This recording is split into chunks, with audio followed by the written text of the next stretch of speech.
தந்தை மகன் தூயாவின் பெயராலே ஆமன். இந்த திருவருகை காலம் 3ஆம் வாரத்தின் ஞாயிற்றுக்கிழமை பார்க்க இருக்கிறோம். அதில் 2ஆம் ஆண்டு வாசகங்கள் பார்க்கிறோம்.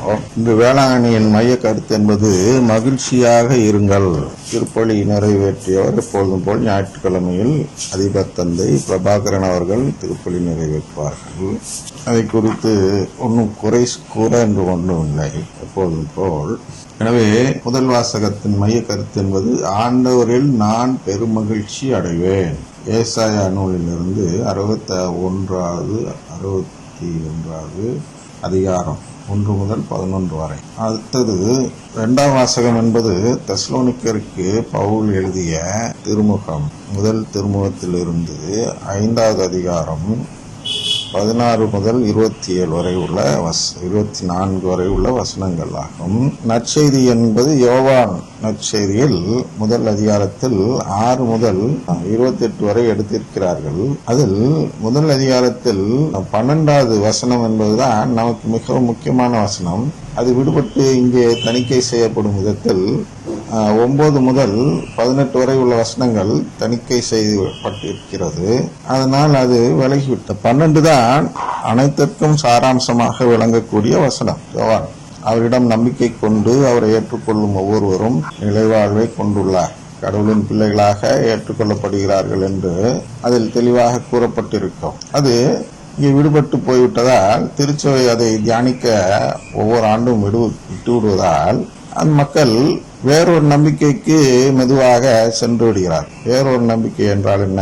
வளமை நற்செய்தியை நம்ப தொடங்கி விடுகிறார். மகிழ்ச்சியாயிருங்கள் என்ற அந்த கருத்து கூட வளமை நற்செய்தியிலும் மகிழ்ச்சியாக இருக்கலாம், சிலுவை நற்செய்தியிலும் மகிழ்ச்சியாக இருக்கலாம். எனவே அங்கே நான் அந்த பொருள் எடுக்கும் பொழுது நாம் எதை நம்புகிறோமோ அதற்கேற்ற பொருளை எடுப்போம், இவ்வளவுதான். அதனால் இந்த 12வது வசனம் விடுபட்டு போவதால் நமக்கு அந்த சாராம்சம் மறந்து போய்விடுகிறது. ஏன் இந்த உலகத்தில் நாம் பிறந்திருக்கிறோம் என்ற அந்த இது மறந்து போய்விட்டு என்ன நடக்கிறது என்றால் வேறு நம்பிக்கைகளை நாம் எடுத்துக்கொள்கிறோம். மற்ற மதத்தினர்கள் சொல்லக்கூடிய காரண கர்த்தாக்களை நாம் எடுத்து நம்முடைய விவிலியத்தோடு ஒப்பிட்டு அதை பொருத்தி எப்படியாவது அதை பொருந்தும் விதத்தில் விளக்க உரை கொடுக்க தொடங்கி விடுகிறோம். அதனால் நாமெல்லாம் உண்மையில் சொல்ல போனால் இந்த மதத்தை சேர்ந்தவராகவே இல்லை, கத்தோலிக்க மதத்தை சேர்ந்தவராகவே இல்லை. அதில் அநேகர் யார் இல்லை என்றால் நாம் வாழ்வது கடவுளின் குடும்பத்தில் சேர்வதற்காக என்ற அந்த நோக்கம் தெரியாமல் வாழக்கூடிய எந்த கத்தோலிக்கராக இருந்தாலும் அவர்கள் எல்லாம் வேறொரு மதத்தை சேர்ந்தவர்கள்.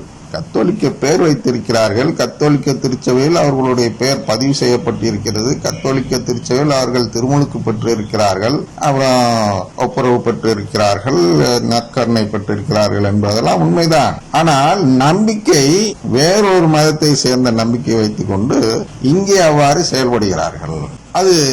அதுதான் ஆட்டுத்தோல் போத்திய ஓனா என்றெல்லாம் சொல்லப்படுகிறது அல்லவா? ஓனா என்று சொல்ல முடியாது, இரு எஜமானுக்கு ஊழியம் செய்யக்கூடிய ஒரு நபர் என்று சொல்லலாம். ஓனா என்பது உயிரை குடிக்கும் செயல், அது அனைவரும் செய்கிறார்கள் என்று நாம் சொல்லக்கூடாது, அது உண்மையும் அல்ல.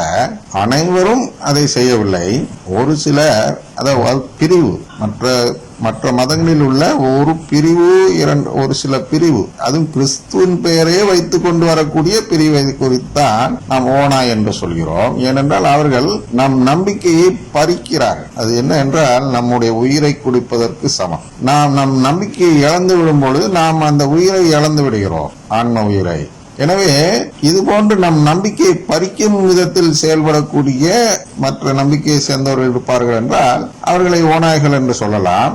நாம் கொடுத்து வைத்திருப்பது என்ன என்றால் இந்த நாட்டில் பிறந்து இருக்கும் இந்த நாடு பெரும்பான்மையினர் யார் என்றால் இந்துக்கள். இவர்கள் நம் உயிரை பறிப்பவர்களாக இல்லை.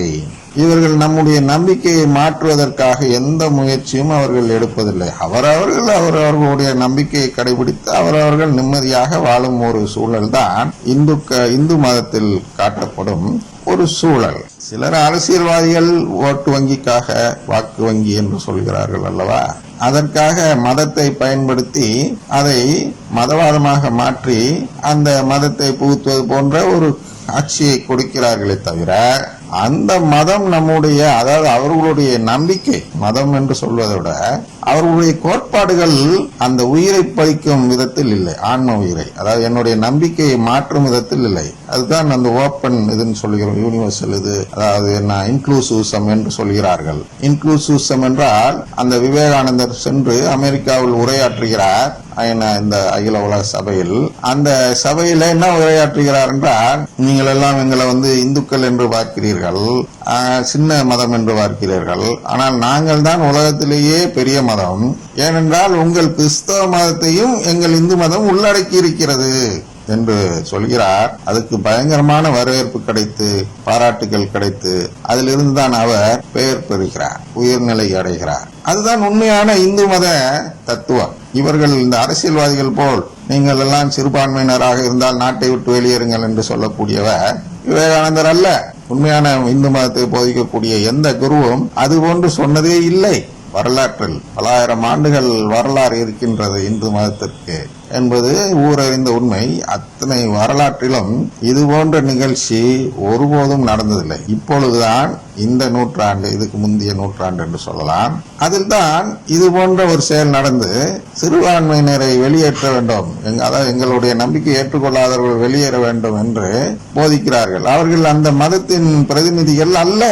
அதனால் நாம் அதை குறித்து கவலைப்பட தேவையில்லை. அதனால் இந்து மதத்தை ஓநாய்கள் என்று நாம் பார்க்க கூடாது. அதான் இயேசு சொல்கிறார், நமக்கு எதிராக இல்லாதவர் நம்மை சார்ந்திருக்கிறார் என்று சொல்வார் ஒரு இடம். அதுபோன்று இந்துக்கள் எல்லாம் நம் கத்தோலிக்க மதத்தை சேர்ந்தவர்கள் தான். எப்படி என்றால், எப்படி கத்தோலிக்க மதத்திலேயே பெயர் பதிக்கப்பட்டு கொண்டு கத்தோலிக்க மதத்தில் திருமுழுக்கு பெற்று கத்தோலிக்க மதத்தில் ஒப்புரவு பெற்று கத்தோலிக்க மதத்தில் நற்கருணையை புசித்து இந்த கடவுளின் குடும்பத்தை நம்பாதவர்களாக இங்கே இருக்கிறார்களோ, குறிப்பாக அருங்கொடை இயக்கத்தினர்கள், அதே நிலையில்தான் இந்துக்கள் இருக்கிறார்கள். இந்துக்களுக்கும் அருங்கொடை இயக்கத்தினர்களுக்கும் உள்ள ஒரே ஒரு வேறுபாடு என்ன என்றால், இந்த அருங்கொடை இயக்கத்தினர்கள் நம்மை ஏமாற்றுகிறார்கள் ஓநாய்களாக. இயேசுவின் பெயரை வைத்துக் கொண்டு ஏமாற்றுகிறார்கள். அவர்கள் அந்த இயேசுவின் பெயரை வைக்காதால் அவர்கள் ஏமாற்றுவார்கள். நான் இப்படிதான், நீ வேணா இதை எடுத்துக்க அப்படின்னு ஓப்பனா வேடி வேடம் இல்லாமல், நான் ஆடு அல்ல, அதாவது குறிப்பாக செம்மறி ஆடு அல்ல, நான் வெள்ளாடு, உங்களினம் அல்ல. கடவுளின் குடும்பத்தை நம்புகிறவர் செம்மறியாடு, கடவுளின் குடும்பத்தை நம்பாத கடவுளுக்கு ஏற்புடையவர்களாக வாழக்கூடியவர்கள் வெள்ளாடு என்று சொல்லலாம். ஓநாய்கள் என்பது என்ன? கடவுளுக்கு எதிராக கடவுளின் குடும்பத்தை பிடித்து சாப்பிடுவார். அதான் அது செம்மறியை பிடிச்சு ஆடுகளை பிடிச்சு உண்ணுன்னு சொல்வார் இல்லையா? அதனால இந்த ஓநாய்கள் என்பது யார் என்றால், இயேசுவின் பேர்லயே அந்த நம்பிக்கையை மாற்ற நினைப்பவர்கள் ஓநாய்கள் என்று உருவகப்படுத்துகிறோம். உருவகம் தான், அவர்கள் ஓநாய் என்று திட்டவில்லை. ஓநாயின் செயலை போன்று செய்யக்கூடியவர்கள், அதான் உருவகம். அவர்கள் ஓநாய் என்று இல்லை. ஒரு உதாரணத்திற்கு இயேசு சொல்வார் அந்த கைம்பெண்ணிடம், நான் பிள்ளைக்குரிய உணவை எடுத்து நாய்களுக்கு போட முடியுமா என்று கேட்பார். அப்ப அந்த பெண்ணை அவர் நாய் என்று திட்டவில்லை, அது ஒரு உருவகம். பிள்ளைக்குரிய உணவு என்பது கடவுளின் குடும்பத்தை மதித்து அந்த குடும்பத்தில் சேர நினைப்பவர்கள் பிள்ளைகள், கடவுளின் பிள்ளைகள்.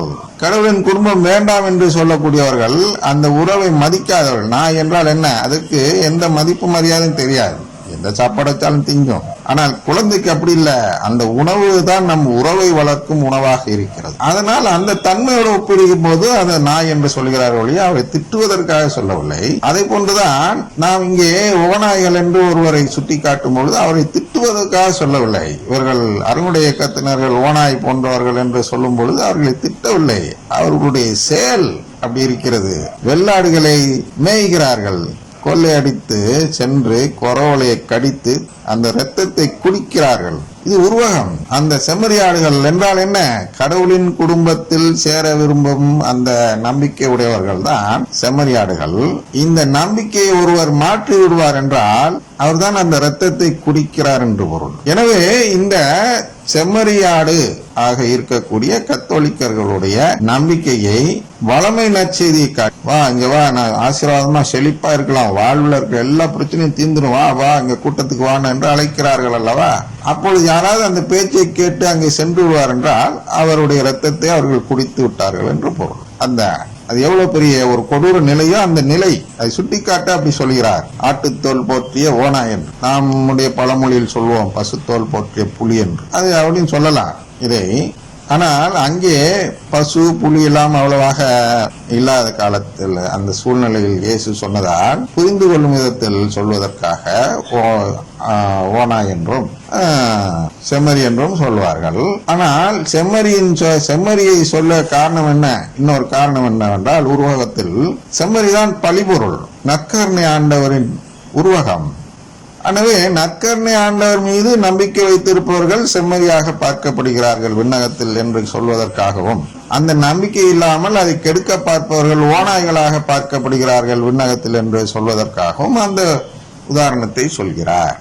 எனவே இந்த யோவான் அதிகாரத்தில் முதல் அதிகாரத்தில் 12வது வசனத்தை நாம் தியானிக்காததால் தான் இந்த நிலைக்கு உட்படுகிறோம். எந்த நிலை? ஓநாய்களால் கடித்து குதறப்படும் நிலைக்கு நாம் செல்கிறோம். எனவே நம்முடைய விசுவாசம் மாறிவிடுகிறது. ஒரு முறை செம்மறியாக இருந்து